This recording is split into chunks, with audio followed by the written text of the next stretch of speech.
سلام به دوستای قشنگ و مهربون، امیدوارم که حالتون عالی باشه. خوش اومدیم به کانال چارت تراپی. در خدمتتون هستم با یه انرژی خوانی دیگه. امروز اومدیم که برای روابط کارت شده کارت بکشیم طبق درخواست خیلیاتون و امیدوارم که بهترین های خدا براتون در بیاد. انرژیاتون رو همسو کنید، به شخص مورد نظر فکر کنید، اسمش رو بیارید. خدای مهربونم، تمام دوستای من که با قلب شکسته نشستن و دارن این انرژی خوانی رو گوش میدن و انرژی ها رو با من همسو میکنن، با لایک کردن پستام، کامنت گذاشتن، ازت میخوام که همشون رو در حریم خودت نگه داری. میخوام که حالشون رو متحول کنی. خدایا همشون نیازمند تو هستن، نیازمند نگاه تو، نیازمند قدرت تو و نیازمند توجهت. خدای مهربونم، خلاهاشون رو پر کن که دیگه احتیاجی به بنده های دیگت نداشته باشن برای اینکه حالشون خوب باشه. خدای مهربونم،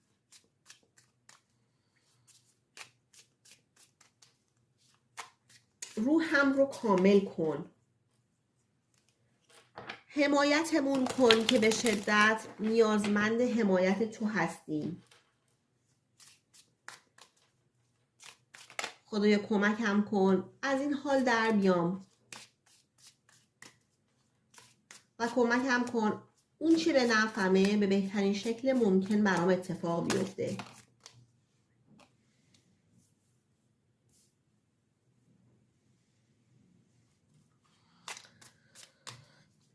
کارت The Hangman براتون اومد، کارت Death، Ten of Swords،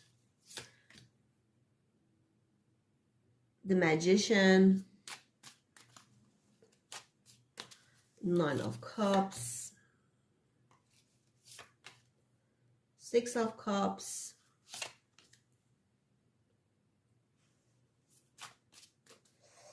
Page of Swords، The Lovers،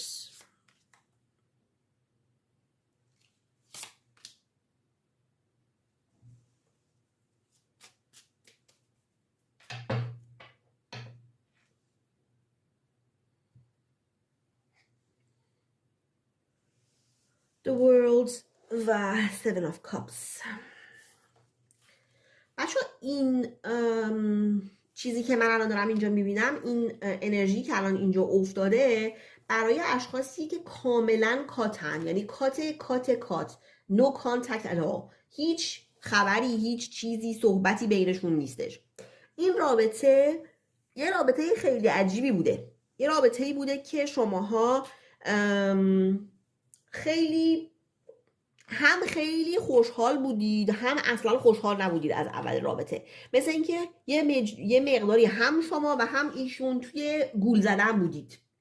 خود واقعیتون رو به طرف نشون ندادید و طرف هم خود واقعیش رو به شما نشون نداده و این رابطه حالا شکل گرفته و طرفین شروع کردن به نقش بازی کردن و بعد از یه مدتی هم اون ماسک افتاده و رابطه به طرز ناجوری خراب شده. رابطه نیست، رابطه من اینجا کانتکت اصلا نمیبینم. ببین، این آدم همون قدر که این آدم در به هم خوردن این رابطه مقصره، شما هم هستی. چرا؟ چون ایشون یه سری وعده وعیدهایی داده، یه سری چیزهایی، قولهایی رو داده، شما هم همون کارو کردی. شما هم یه سری وعده وعیدها دادی، یه سری قولها دادی که نه تو میتونستی این وعده وعیدها رو بهشون برسی، نه ایشون میتونسته این وعده وعیدها رو بهشون عمل بکنه. چرا؟ به خاطری که شما جفتتون هم رابطه رو از اول با رابطه مثل نورمال پیش نرفته. یعنی مثلا نذاشتید که عشق یهو چیز بشه، یهو توش رشد کنه و به یه جایی برسه. شما کشش جنسی خیلی بالایی به هم نگه داشتید و تا مدت ها هم اون مسائل جنسی این رابطه رو نگه داشته بوده و من میبینم که شما نمیخواستی که تنها بمونی، نمیخواستی که تنها باشی و این رابطه رو همینجور نگه داشتی. این آدمیه که یه مقدار زیادی جوونه، یا از خودتون جوونتره یا از شما بی تجربه تره. آدمیه که چشم و ابروی مشکی قهوه‌ای مانند داره، پوست روشن داره، اندام متوسطی داره، فردیه که خیلی دوست داشتنی به نظر میرسه، آدمیه که میتونه خیلی خیلی خیلی دوست داشتنی باشه ولی میتونه هم شما رو به مرز جنون برسونه. آدمیه که لجبازه به شدت، شما بگی های تا ایشون نگه هوی ول نمیکنه. آدمیه که کنجکاوه، امکان داره که فضولی باشه، همش سرش تو این باشه که شما داری چی کار میکنی، مبادا یه وقتی داری بهش خیانت میکنی.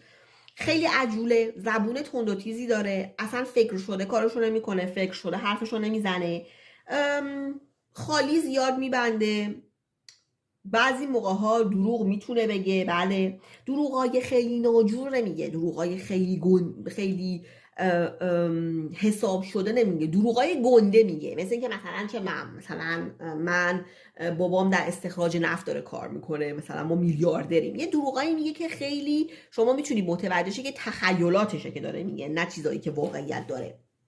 این شمع الان اشکش میریزه رو این کارتا. و ببین آدمیه که هنوز کار داره تا پخته شه، خب، ولی متاسفانه باید بگم شما هم هنوز کار داره تا اینکه جا بیفتی و پخته بشی. شما هم یه سری بچه بازی هایی، یه سری مسائلی توی این رابطه برات به وجود اومده و باعث شدی که برات به وجود بیاد که خیلی عاقلانه نبوده. این رابطه کات شده یا شما خیلی احساسی رفته جلو، هیچ گونه منطقی پشتش نبوده و برای خیلیاتون هم بیسش مسائل جنسیه. بیسش اینه که خوبه بریم و این چیز رو انجام بدیم. ببین من میبینم که جفتتون تنهایید.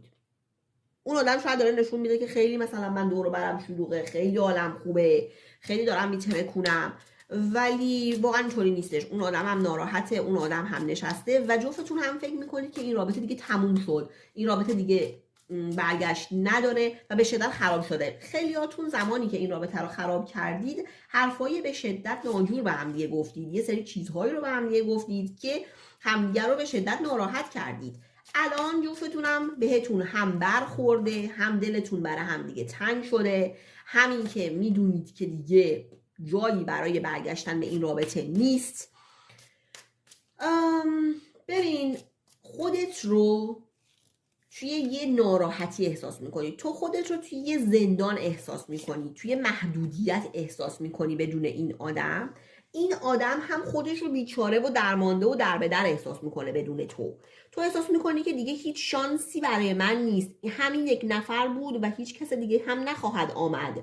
من یک آدم بهترین چیز زندگیم رو از دست دادم، بهترین چیزی که برای من اتفاق افتاده بود رو از دست دادم و احساس میکنی که توی محدودیتی، انرژی منفی به شدت بالایی داری. خب و داره اینجا بهت میگه که ببین این آشفتگی و این محدودیت فقط تو ذهن خودته. این آدم اوکی، باهاش چیز جنسی خوبی داشتی، رابطه جنسی خوبی داشتی، باهاش دلت سرخوش بوده، ولی همچین آش دهنسوزی هم نبوده که بهت بگم وای دیگه برای تو هیچ کسی نیست. اوکی دیگه برای تو هیچ کسی نیست به نظر خودت، به خاطر اینکه این آدم عاشق این آدم بودی، وگرنه این آدم یه آدمی که بخوام بهت بگم که وای دیگه چقدر بد شد که اینو از دست دادی، نه. این آدم و این رابطه اگر قسمت جنسیش رو بذاری کنار، یه رابطه‌ای بوده که کار زیاد داشته، رابطه رسیده و شسته رفته ای نیستش، رابطه‌ای که باید براش بری زحمت بکشی، آجر به آجر بچینی و ایشون هم بیاد اون هی بزنه زیر آجرها، تو دوباره بری آجرها رو صاف کنی. این رابطه کار داره. اصلا اگر فکر میکنی که دیگه هیچ کس نمیاد برای تو، نه اصلا واقعا اینطوری نیستش. ببین تا 3 وعده دیگه، بین 3 تا 8 وعده کوتاه دیگه، یعنی اونجوری نیستش که مثلا تا هفته میتونه باشه، حد اکثر تا خرداد ماه. این آدم یه خبری به تو میده، یا خبری به تو میده و با همدیگه صحبت میکنید. این کانتکتی که کاملا استوب شده، با همدیگه صحبت میکنید و با همدیگه دیدار دارید و به همدیگه بالاخره بعد این همه مدت که همه برای همدیگه داشتن نقش بازی میکردن، هم شما و هم ایشون به عنوان برای اولین دفعه توی تاریخ این رابطه با همدیگه به صورت صادقانه صحبت میکنید و میگید که چقدر حالتون بد بوده، میگید که چقدر اذیت شدید بدون همدیگه. ببین این اتفاق احتیاج بوده که بیفته، این کات احتیاج بوده که بیفته، چون که جفت شما هم رابطه رو داشتید اشتباه میبردید جلو. یعنی یه جورایی رابطتون بیسش روی دروغ، رو خالی بندی، روی واقعیت ها نداشتن بنا شده بوده. این آدم توی چرخه سرنوشت تو، توی چرخه بخت و اقبال تو هست، در صورتی که خود واقعیت رو به نظر بیاری، در صورتی که خود واقعیت رو نشون بدی و این خبر، این قدمی که به سمت تو برداشته میشه، این شانس دوباره‌ای که به رابطه شما داره داده میشه رو خوب ازش استفاده کنی. اگر بخوای دوباره با این شانس خوب رفتار نکنی، این رابطه دیگه به صورت کامل از زندگی تو و از چرخه زندگی تو بیرون میره. تو باید خودت تصمیم بگیری که چی میخواد. این آدم به شدت پشیمونه، به شدت پشیمونه و داره به این فکر میکنه که چقدر از اول رابطه این رابطه رو اشتباه جلو برده. الان هم آدمیه که اعصابش خورده، داره همش به این و اون گیر میکنه. ببین تمام کارتایی که براتون داره در میاد، چه برای شما و چه برای ایشون، کارتای سنگینیه. یعنی حالتون اوکی نیستش، شب نخوابی دارید، شما داری، ایشون هم داره. خیلیاتون فکر میکنید که نه من تنها، من فقط اینطوریم، اون اصلا اینطوری نیستش. ولی نه، ایشون هم اینطوریه، ایشون هم به شدت پشیمونه، ایشون هم به شدت شب نخوابی داره، کابوس میبینه، گریه داره، اعصابش خورده، به هر کی رد میشه گیر میکنه، به همه احساس میکنه که میخواد حالشون رو بگیره، میخواد یه جورایی درستشون بکنه، میخواد بهشون بگه که نه اینطوری نیست اونطوریه. و خب حال خوبی نداره این آدم، حال خوبی واقعا نداره.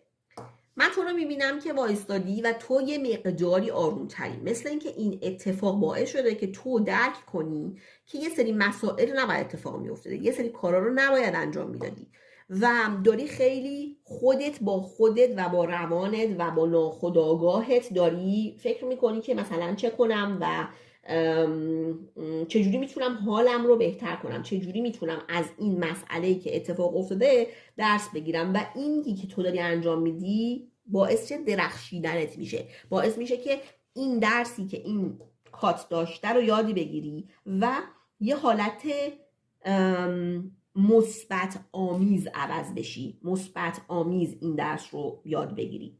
ببین یه سمت دیگه هم داره به تو میگه که تو الان بالاخره تونستی منطقت رو و احساست رو تو بالانس بیاری، تونستی این رویا پردازی که میکردی بفهمی که چی حقیقته و چی رویا هستش. اما توی این رابطه شما یه مقدار خیلی زیادی داری از مسائل جانبی میخوای استفاده کنی. خب رابطه جنسی توی یه دونه ارتباط خیلی مهمه، بله، ولی تمام ارتباط نیست. تو نمیتونی بگی چون رابطه جنسیمون خیلی خوبه پس این رابطه خیلی خوبه. رابطه جنسی یه قسمتی از یه رابطه هستش ولی همه رابطه نیستش. برای همین ایشون این ریدینگ داره به شما میگه که سعی بکن که از مسائل دیگه وارد بشی، ببینید دیگه شما چه چیزی با هم دیگه دارید که خوبه، دیگه چه چیزی هستش که بتونید همدیگه رو برای همدیگه بمونید و با همدیگه حال خوبی رو تجربه بکنید بجز این موضوع. ببین خبر، صحبت هستش، یه نفری میاد بین شما واسطه میشه، حواستون به اون واسطه باشه. اون واسطه میاد اولش با با چیز خوب میاد، با نیت خوب قدم میذاره به سمت شما، ولی بعدش همین واسطه میتونه باعث بشه که یه سری چیزها بین شما دوباره خراب بشه، یه سری مسائل بین شما، یه سری سوء تفاهم ها بین شما به وجود بیاد. حواستون زیاد باشه. ببین این رابطه، من نمیتونم به دروغ بگم، این رابطه سنگینه، این رابطه خیلی کار داره. شما باید کل این رابطه که الان کامل خراب شده اون رو باید بذاری کنار. اگر این آدم رو میخوای باید از اول آجر به آجر دوتایی بچینید بیایید بالا. اون ادامه اون رابطه وجود نداره. اون رابطه ادامهش دوباره خراب شدنه، دوباره داغون شدنه و برای همیشه از همدیگه متنفر شدنه. اگر که احتیاج داری، میخوای که با این آدم بمونی و هیچ راه دیگه‌ای هم نداری و هیچ کس دیگه‌ای هم نمیبینی، باید روی این رابطه کار بشه. مشاوره بگیر، گوش کن به حرف افرادی که واقعا توی این مسئله چیزی میدونن. پیش مشاور برو، پیش روانشناس برو، پیش آدم هایی که در این مورد دارن پادکست های خیلی خوبی درست میکنن برو، چون که این آدم و شما جفتتون هم احتیاج به کمک دارید. احتیاج دارید که یه سری مسائل توی زندگیتون اتفاق بیفته، به یه سری دانش ها، آگاهی ها و اینا برسید، چون که بتونید این رابطه رو پیش ببرید. همینجوری رابطه ایشون برگرده و دوباره بخوای شما ادامه اون رابطه رو بدید، توی یه مدت زمانه به شدت کوتاه دوباره این رابطه خراب میشه.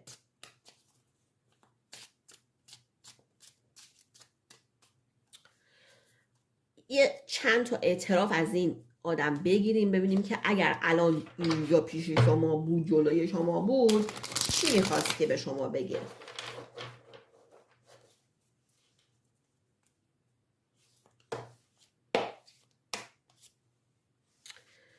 We trigger each other like crazy. I just can't handle this anymore. میگه من و تو همدیگه رو همش اعصاب همدیگه رو خورد میکنیم، تو اعصاب همدیگه هستیم و همدیگه رو به صورت بد، به صورت منفی همدیگه رو تریگر میکنیم. تریگر یعنی که همدیگه رو انگولک میکنیم، همدیگه رو اعصاب همدیگه رو خورد میکنیم. من نمیتونم این رو دیگه تحمل کنم. من نمیتونم هر دقیقه توی اعصاب خورد باشم. The grass wasn't greener on the other side. میگه من فکر میکردم که مرغ همسایه قازه، من فکر میکردم که اون ور باغ درخت ها میوه بیشتر داشته باشن و بهتر باشه، ولی اینطوری نبود، ولی اشتباه میکردم. Everything happens for a reason. میگه هر اتفاقی که افتاد یه دلیلی داشت. هر چی که شد یه دلیلی داشت که این اتفاق افتاد.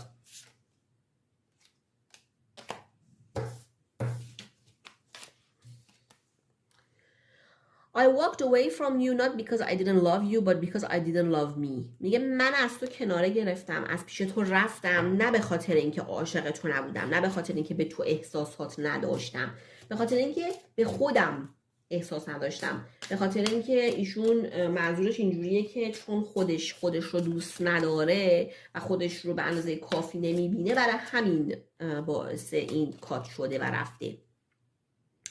I want to see you again soon. میگه من به زودی دلم میخواد که دوباره تو رو ببینم. من واقعا دلم میخواد که دوباره با همدیگه دیدار داشته باشیم.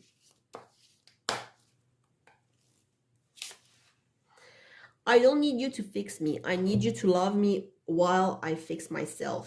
میگه من احتیاجی ندارم که تو منو درست بکنی، تو بخوای نقش روانپزشک رو بر من بازی کنی و حال منو بخوای خوب بکنی و آنالیزم بکنی.